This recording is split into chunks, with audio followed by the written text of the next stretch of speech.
Good evening and welcome to 5 Day with Jay. I am your host, J.R. Murdock. If everything is going right, you're hearing background music. Hopefully it's working this time. I tried this before and I think it's because I had the directional mic and it wasn't picking up the music from the background. Now I've got the omnidirectional mic so I get the music. Hopefully it's not too loud. For me it is. I'm going to turn it down a little bit. Hopefully you can still hear it. Anyway, how are you this evening? I'm looking everywhere except at the camera. How are you this evening? Welcome to 5 Day with Jay. I'm Jay. Great to have you here. One of the things I've been thinking about all week long, and I mentioned this last week, and it's been stuck in my mind, is learning to change and adapt to a given situation or a set of situations. As I mentioned last week, I had given a lot of thought about applying for my boss's position. And I finally did. I finally hit the button, and the job has, the rec for his job has closed. That means his supervisor now has the resumes. And I was speaking with my boss today, and he will be having some input on the decision process and determining who is his successor. I don't know how much weight he has, how much pull he has, or any of that. When I talked about this, it's a scary proposition. I've never been a supervisor. Yes, I've taken the courses. Yes, I've done the work without the pay or the title, but never to that level. I've done it as a team lead. I've made sure that people are staying on track. People got enough to do, helping weigh assignments and making sure that work is distributed properly. I've done all of that type of thing. But I've never been at the level where I need to make high-level decisions and essentially manage people, give them reviews, tell them how they're doing, assign raises and all of that. I've never been in that type of a position. So from that standpoint, it's an unknown.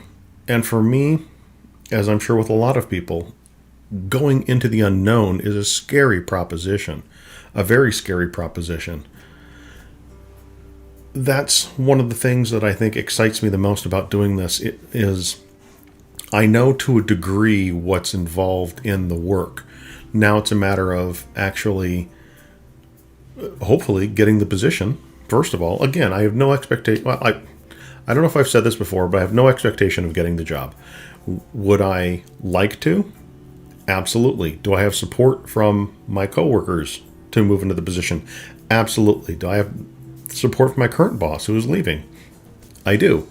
I have a lot of support behind me to get the position, but that doesn't mean I'll get the position. It doesn't mean I'm qualified. It doesn't mean his boss thinks I'm capable of getting the position.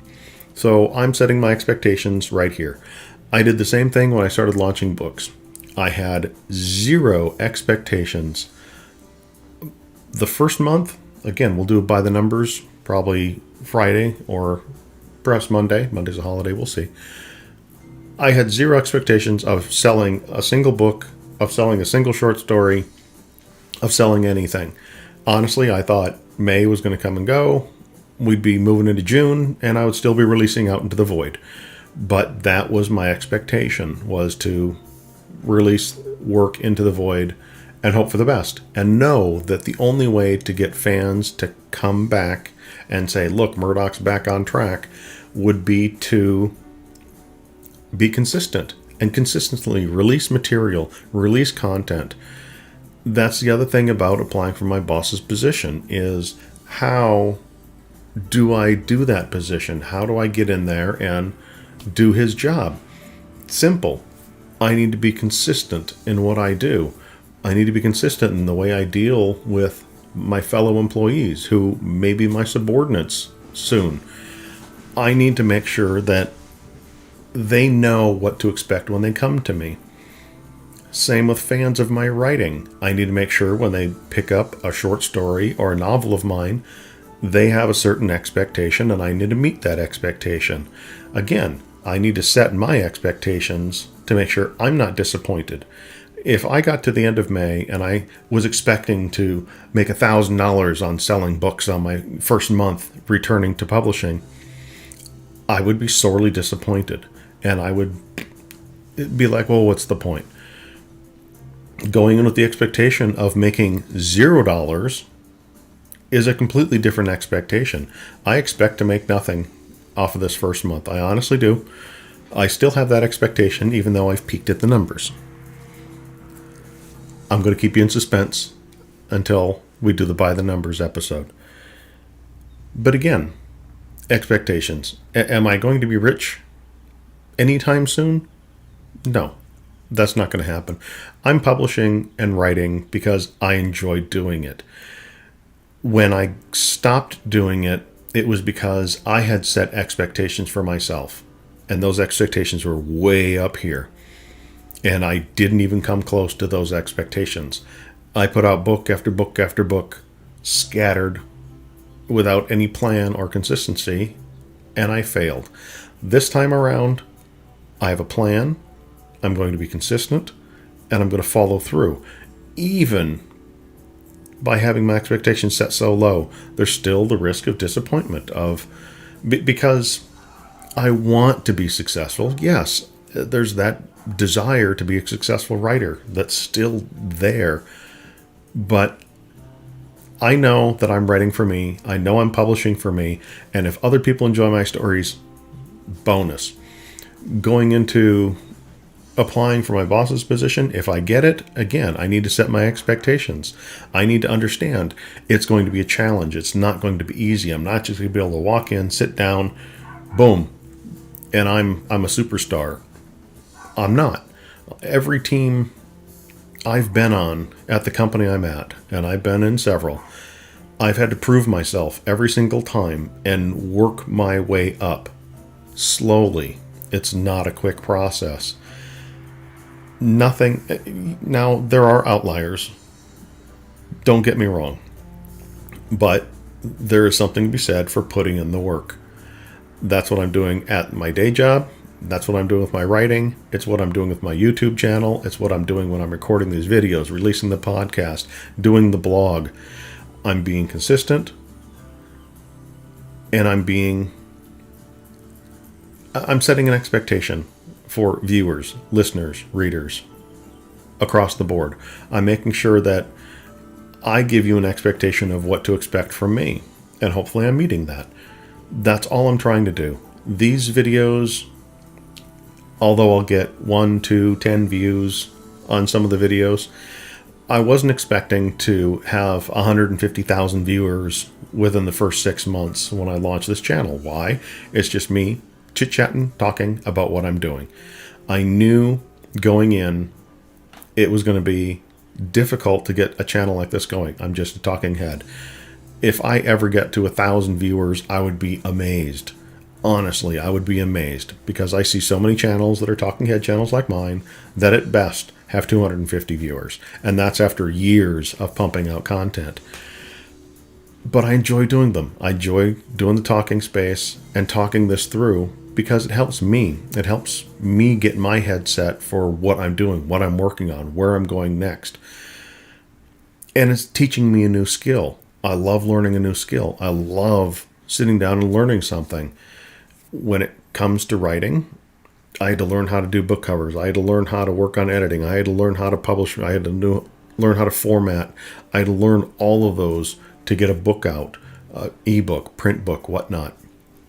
All of that I had to learn. When it came to starting up this channel, I had to learn how to do the video. Now I'm learning how to do live streaming. I'm learning how to get the music in here. Slow, incremental steps as I'm learning and getting, I feel, better at what I'm doing. I'm progressing through a series of goals I set for myself to improve this channel. We've got a better camera. We've got a better microphone. We've got a better live stream. It's saving me time. I've been learning a lot as I've been doing this with my writing. I'm taking courses. I'm watching videos. I'm learning more about writing. I'm reading more books now. I'm reading more graphic novels, and I'm learning about writing and plot and pacing. I knew a lot of that already, but I'm also learning about magic systems. I'm learning about character creation. I'm learning about getting into the character's head and how to convey that. I'm learning more about description. Some of my books have been very sparse on description and a lot of dialogue. I'm getting better at that as well. On the day job, I have spent across multiple teams learning from each person that was above me, each leader that was above me. I would learn from them on what it takes to be a good leader. I would see, okay, what is it that this leader does that I think is really good, and what is it that I think that they are lacking on? Every leader I've had, every leader across the board has had their proficiencies and their deficiencies. I don't think I will be any different. I honestly don't. If I move into this position, I'm fully aware that I will need help getting going. I haven't, like I said, I haven't performed this type of job before. I've been a programmer. I've been a developer. I've been heads down on the computer learning code, but I've been learning and working and dealing with people for 24 years. I have spent a great deal of time working with the individuals on my team, working with individuals on other teams, working with supervisors on other teams. I have no problem with going up with a presentation to people that are above me in the chain of command and giving a presentation, as long as I go in armed with knowledge and prepared for questions. I've done this before. I've done presentations all the way up the chain before. There are some executives in the company I work for that I presented when they were very low in the company. Do they remember me? Probably not. It was decades ago, so I doubt they remember me, but I've watched these people progress and move up the company. I've always had that ambition, that goal to move up as well, and I now have the opportunity before me. Do I expect it to happen? I don't expect anything. I have no expectations. Am I excited about the potential of getting the position? Absolutely. I'm very excited about the potential. I'm very excited about possibly moving into the position. But again, expectations are set. I have no expectation that it's mine for the taking. I really don't. But again, that's life. That's life. You progress, you adapt, you learn, you take on new skills, and you keep moving forward. That's the way I've always tried to do things. I've always tried to keep swimming upstream, and sometimes it's a heavy current and you need to swim a lot harder than you've been swimming ever before.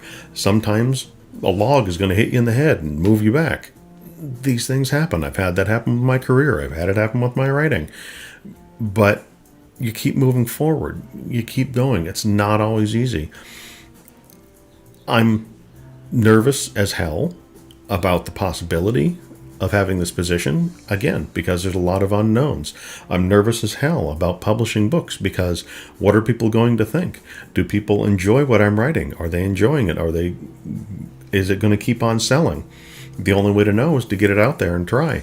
The only way to know if I would be good at this position is if I get offered and I get a decent offer, I accept it and I move into it. And you jump into that unknown. And you hope you have a good support system behind you to move up and move in and take care of things. I've spent years building what I feel is a good support system, not only in my work, but at home with my life.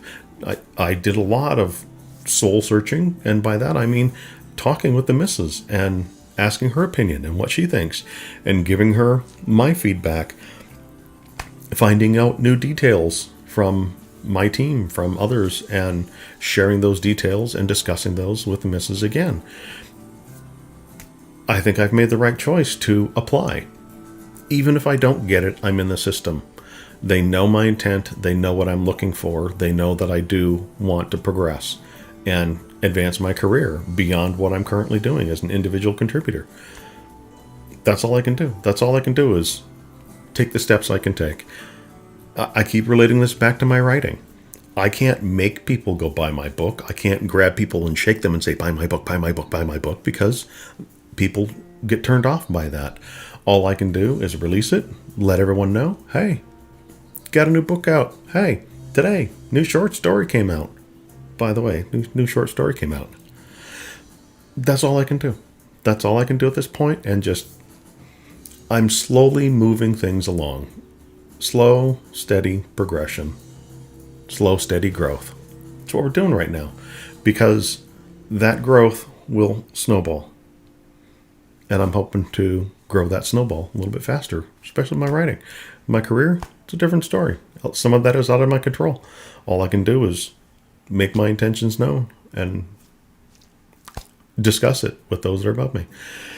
At any rate, a little longer chitter chatter than I thought I was going to do tonight. This has been 5 A Day with Jay. I've been Jay. Until next time.